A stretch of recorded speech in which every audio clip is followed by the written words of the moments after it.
Did you know that 25% of virtual reality users will experience motion sickness?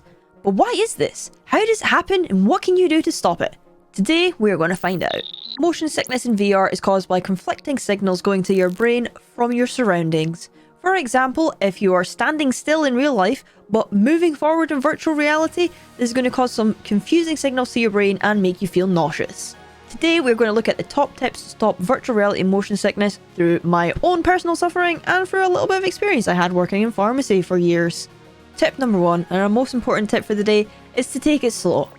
I know this might not be what you want to hear, but if you get your virtual reality headset, do not jump straight into the likes of Fallout 4 VR or Skyrim. Although that is exactly what I did, and after 10 minutes I felt sick for the entire rest of the day. If you're new to VR, it can take a while to get used to the experience, or to grow your VR legs, as you might have heard. Don't be afraid to only play for 10 minutes at a time if you're feeling sick. In fact, that is the best thing to do in the beginning if you feel nauseous. To get started, it is a good idea to use the likes of Oculus's First Steps or Steam's Introduction to VR, and then once you've graduated from that, you've got the basic controls. Start out with stationary games such as Beat Saber, games where you're standing still in one position and you're not using forward locomotion.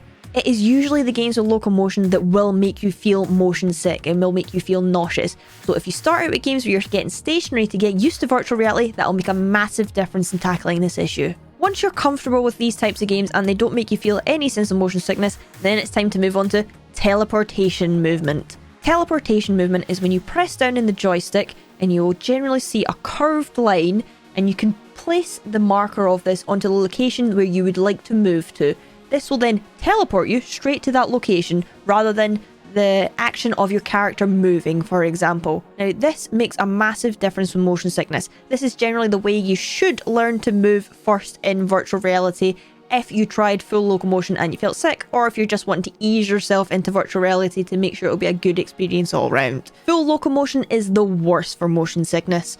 Full locomotion is how you'd play a typical game. You press in the joystick and your character moves forwards, backwards, whatever way you're doing it. This can be very disorientating for your body if you're standing still in real life, but your character's moving all over the place. Your brain is getting very confused with this, sending the wrong haywire signals everywhere. That is causing your sickness, so don't go with that. As soon as you feel sick, stop. Stop. It goes without saying that virtual reality experiences such as roller coasters are a terrible idea for your first experience. Richie's Plank experience that everyone likes to put people in, not a good experience for the first time. Good for a laugh if you want to like poke some fun at someone, but not a good introduction to VR. You don't want them to feel sick because then their brain will subconsciously link those two together and they might never get over that sickness. Even virtual reality veterans can get their stomach turned by the likes of Star Wars Squadrons, so don't feel bad if you buy a game that you really want to play and you just can't hack it in the beginning. So make sure you take your time. Do easy games with good comfort settings and build yourself up slowly to those more complex games. Our second tip is to make sure you have a proper fit with your virtual reality headsets. I've got many friends who are into virtual reality, but for the first couple of months when they had their headset, they didn't actually have the correct settings or the correct fit. It does not fit and the screen is a little bit blurry. That is going to make your issues a lot worse. So let's make sure today that you have your headset fitted correctly. If you're viewing your virtual reality experience through unfocused lenses, this can cause additional disorientation, so this step is really important. It causes your brain to work even harder than it already has to figure out its postural stability, which is the disconnect between what's happening in real life and in the virtual reality headset. You want to make virtual reality as easy as possible for your brain to process and handle. Ensure that the headset fits comfortably on your face. For an Oculus headset, the majority of the weight should be balanced by the main middle strap and not the side straps. Most virtual reality headset straps should sit quite far down the back of your head. Make sure the strap is tight enough to not fall off your face, but not too tight as to be uncomfortable. Unfortunately, virtual reality is still in its infancy, so there's only so much comfort you can get from having a computer literally strapped to your face. So you are going to have to play around with this a while, tweak it a little bit until you do get it as good as you can. Along with the fit of the headset, there is also IPD, interpupillary distance. This is the distance between your eyes, the distance between your pupils. It is a good idea to get this measured. If you wear glasses or have to go for optician's appointments, you will probably have the IPD on your prescription, so that'll be a good way to get it. But if you don't worry, it's easy as anything. If you have a friend, a family member, simply get a ruler and you can literally measure between your pupils. But that does sound a little bit faff, doesn't it? So thankfully, there is an app that will do it for you. Alternatively, you can just adjust the settings and see which one looks the least blurry for you as well if you don't want to, or you can't measure it correctly. Make sure you adjust those settings and get them just right. Tip number 3. I know I said tip number 1 was the most important, but tip number 3 really is, if you suffer from any symptoms, you start feeling sick or nauseous, stop. Stop instantly. Don't think I'll push through it. No, stop. Do not play anymore. Take your headset off, have a break. If you're feeling sick, don't even start a game of VR. Don't go there. If you try and push through, this can just make you feel ill for hours afterwards, and nobody wants that. It just ruins it and does not make you get over virtual reality sickness.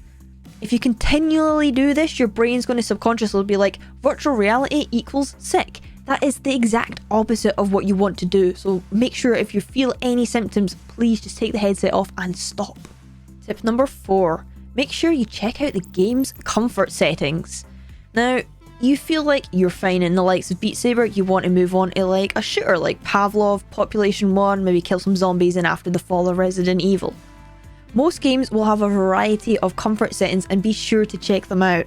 For example, earlier I mentioned teleportation locomotion. This can be a very good first step if you can hack the full locomotion. But if you want to take that step from teleportation into full locomotion, there is some options for you. There's something known as a vignette, which is basically bringing in some black around the edges. With the vignette, if you're moving in full locomotion and you look to the left or the right, a black blinker will come round into the sides of the headset. This will take away some of the surrounding data that your brain has to take in, easing that feeling of nausea. It's not the most ideal if you're streaming, for example, and someone's watching you, you'll see black circles coming in. You do notice it in VR, but if it means you're able to play the game and not feel sick, it is much better than just seeing the full surroundings. When I started playing Population 1, I wasn't able to do it without the vignette, and now I can do it fully with no vignette whatever. So I really wanted to play that game, so I put the blinkers on. It can be known as the blinker settings as well, and it made a massive difference for me. There are also different turning mechanisms you can get in virtual reality. It's not just snap turning. So instead of when you turn around, you move slowly around, you can move, say, 90 degrees straight in one go. Bunk, bunk, bunk. Instead of the smooth motion round the way. It can also be known as click or blink turning. Be sure to mess around with all the comfort settings. Pretty much every game, or every game in virtual reality should have them. If it's a VR game and it doesn't have comfort settings, it's a bad game, yo. Badly developed. Tip number 5 is to check your game performance. This is mostly for PC VR users, but it can be for Oculus users as well.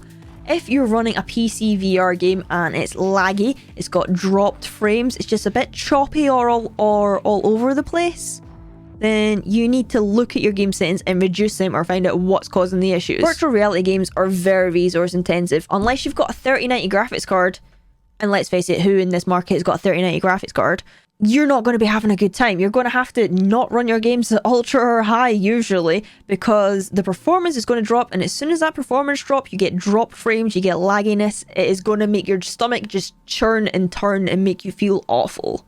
Keep in mind as well that virtual reality ports such as Skyrim are incredibly poorly optimized. If they are poorly optimized, well, that means they generally run like ass on a machine that isn't the top of the line. Thankfully, there are a lot of nice people in the virtual reality community who have done mods to alleviate some of these issues that the developers should have done in the first place to improve the performance of the games. So that is something to look into, but be careful in the games you're selecting. Some of them run incredibly smoothly. You would think Half-Life Alyx, one of the top AAA games, would be, oh, that's maybe a bit difficult. It is incredibly well optimized and runs buttery smooth, if you've got a decent computer, that is. So the likes of that is great, whereas the likes of Skyrim and Fallout might not run great. And if you're running some crazy mods like Red Dead Redemption, Horizon Zero Dawn, oh, you probably aren't going to feel very good. Just be aware of what your system can and can't do. Be aware of its max capabilities. Don't push it too hard if you're feeling motion sick. If your computer can't handle it, then you're not going to handle it either. Along with this, if you're playing virtual reality wirelessly, you may experience some latency. Latency is the slight delay that you'll get between what's happening on the computer sending the signal to your headset. For example, if you press on your joystick to move forward, there might be a slight delay in your character actually moving forward in virtual reality. What this does is it confuses your brain's equilibrium, saying, I should be moving forward right now, but I'm not. And that causes more motion sickness. Your brain can become confused because what it sees and hears don't correspond correctly to each other. If you're an Oculus doing it wirelessly to PC, make sure you're on a 5 GHz band. The 2.4 will cause you some issues with this latency. Have your PC connected to Ethernet straight into your router as well. Walls can interfere for your signal, so try and have the router in the same room that you are in and playing virtual reality with your computer. Also, some routers just aren't up to scratch for wireless play on Airlink and virtual desktop. I had to go out and buy myself a fancy Asus mesh router, so be aware of that. If you have your traditional ISP's router, it might not perform very well for wireless and be causing some of the sickness issues for you. Tip number 6, keep cool. Make sure that you've got good air circulation in your room. Virtual reality can be a hot and sweaty experience, so having a fan or some good open windows getting the air going can be very good for alleviating those symptoms. If you have a fan in your room as well, it can also keep you orientated. It can keep you in the correct position in virtual reality. Tip number 7, decrease your headset brightness.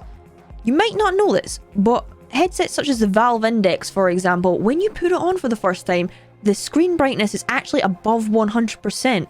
This is so that first time in virtual reality has that intense wow factor. The colours pop, it's nice and bright and beautiful, just great. But for some users this can cause sensory overload, which can also, bring on motion sickness. So for me personally, I turned down the brightness a little bit, and this had also the added benefit of reducing the lens flare that you can sometimes experience in virtual reality, so give that a go if you haven't already. Tip number 8 is travel sickness wristbands, also known as seasickness or motion sickness wristbands. These are very cheap. I managed to pick up a pack of 2 for £4, but you can actually get them cheaper than that. These work by acupressure, applying pressure to specific points along the body. The band's steady pressure on your P6 point located just below your wrist. This stimulates the median nerve, hopefully interrupting the nausea message being sent to and from the brain. There are varying degrees of success with these, but if you're suffering, there's no harm in trying. Tip number 9, ginger, food and gum. Ginger is a natural remedy for nausea and to heal upset stomachs.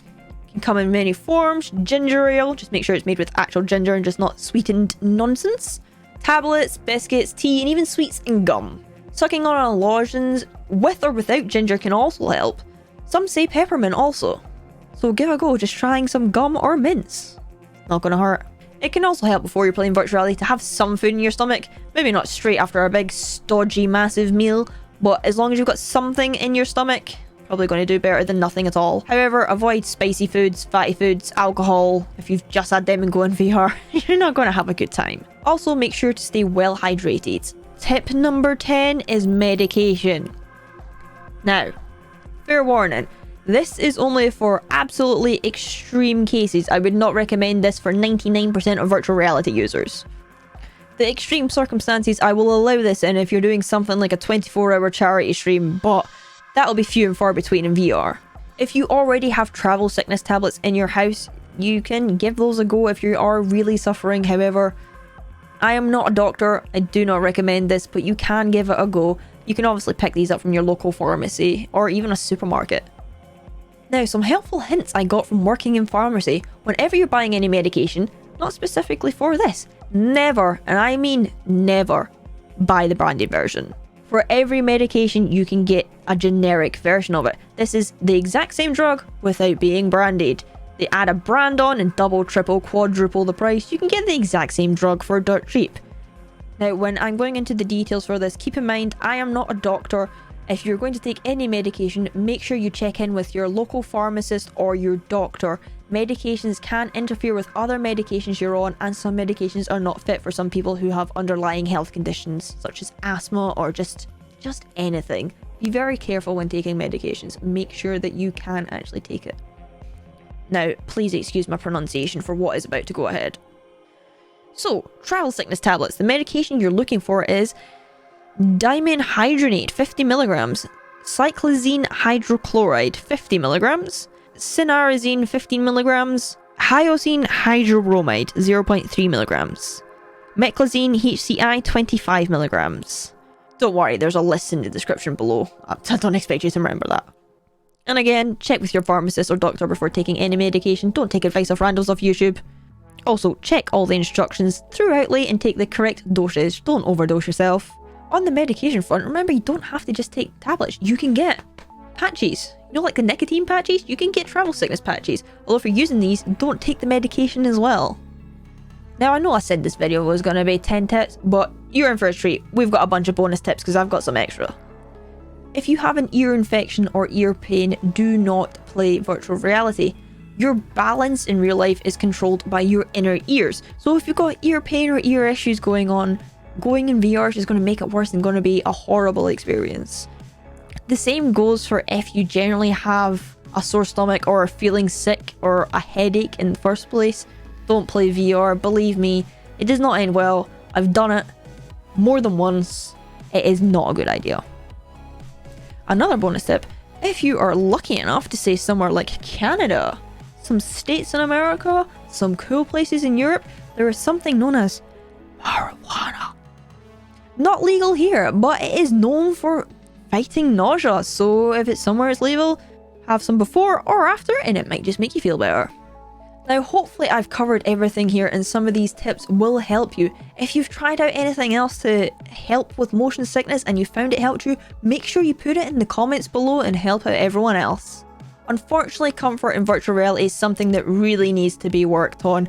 We are in the infancy of VR, so there's only so much we can do at this time, and unfortunately some people will always feel sickness in virtual reality. It is baby steps, you will hopefully slowly get there, but there is some outlying cases that just always feel a bit sick. So take your time, don't push yourself too hard, have fun as much as you can do, and enjoy VR.